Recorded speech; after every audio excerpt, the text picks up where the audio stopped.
Today we take a closer look at a very special presentation, the TED Talk by Simon Sinek, 10 years ago. Have you seen this?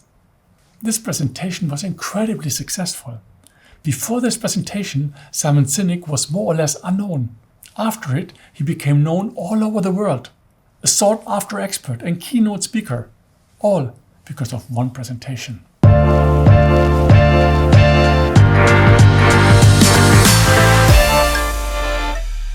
In his presentation, Simon Sinek asks, why are some more successful than others? Why do some people inspire to take action and others not at all? Good question. So I asked this question too. Why? Why has this presentation become so successful? Much more successful than others. Why do some presentations inspire to take action and others not at all?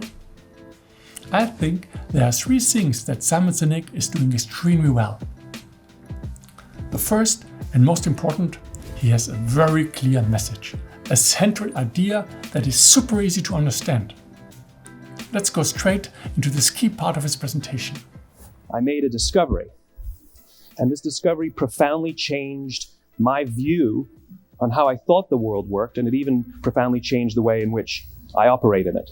You notice Simon Sinek doesn't get to the point straight away, but first builds up tension to get to the point. As it turns out, there's a pattern. As it turns out, all the great and inspiring leaders and organizations in the world, whether it's Apple or Martin Luther King or the Wright brothers, they all think, act, and communicate the exact same way, and it's the complete opposite to everyone else. All I did was codify it. And it's probably the world's simplest idea. I call it the golden circle. Another element, give your idea a name. The golden circle. That sounds good, doesn't it? Why, how, what? This little idea explains why some organizations and some leaders are able to inspire where others aren't. Super to the point. You haven't completely understood it yet, but you're super curious to see how he unfolds his idea now. Well, as a result, the way we think, the way we act, the way we communicate is from the outside in. It's obvious. We go from the clearest thing to the fuzziest thing. But the inspired leaders and the inspired organizations, regardless of their size, regardless of their industry, all think, act, and communicate from the inside out. Okay, that was the key part of his presentation. The heart, the idea. Everything else is just to make this idea big and solid. The best recipe for successful presentation is to have something to say, a message that is relevant, an idea that can really make a difference. In my professional life, I've experienced hundreds, maybe even thousands of presentations and speeches. And the sad truth is, presentations often lack exactly that. They have no point, no central message, no idea that is really relevant and easy to understand. So before you rush into PowerPoint or a big Google search, here's my tip. Sit down with a blank sheet of paper and formulate the central message of your presentation in one single sentence. What do you want your listeners to remember in the end? The second thing Simon Sinek does very well is having a clear structure and storyline. He starts with a relevant question, answers this question with a simple model, explains this model step by step using concrete examples. He bases his idea on a scientific explanation and a recognized theory and concludes with a negative and a positive case study, which build a bridge to the initial question.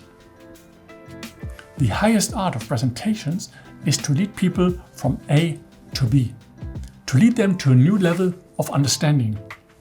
This can be easily followed at the end of his presentation. Listen to politicians now with their comprehensive 12-point plans. They're not inspiring anybody. Because there are leaders and there are those who lead. Leaders hold a position of power or authority, but those who lead inspire us. There are leaders and there are those who lead. And therein lies the big difference. And in this sentence lies the whole journey that the listener takes. This journey leads to the realization I can become a real leader if I start with why, finding the purpose of my actions. Besides the message and the structure, there's another thing that Simon Sinek does extremely well. he speaks directly to the listeners. He doesn't hide behind a lectern, he doesn't draw the audience's attention to a slide deck with overfilled content, and doesn't read from a script. He is very close to his audience, speaks freely, and with eye contact illustrates his thesis and arguments again and again with examples and inspiring stories that make it so easy to follow. This is the result of a very well thought through and super intense preparation.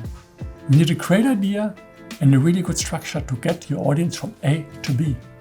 And you have to practice this until you can deliver it freely, with energy and with ease. Simon Sinek put everything he had into this presentation, and he won everything with it. I am sure you can do the same. That's it for today. If you like these tips, just click on subscribe. If you want help with your presentation, send it to me and we will look at it. See you and bye-bye.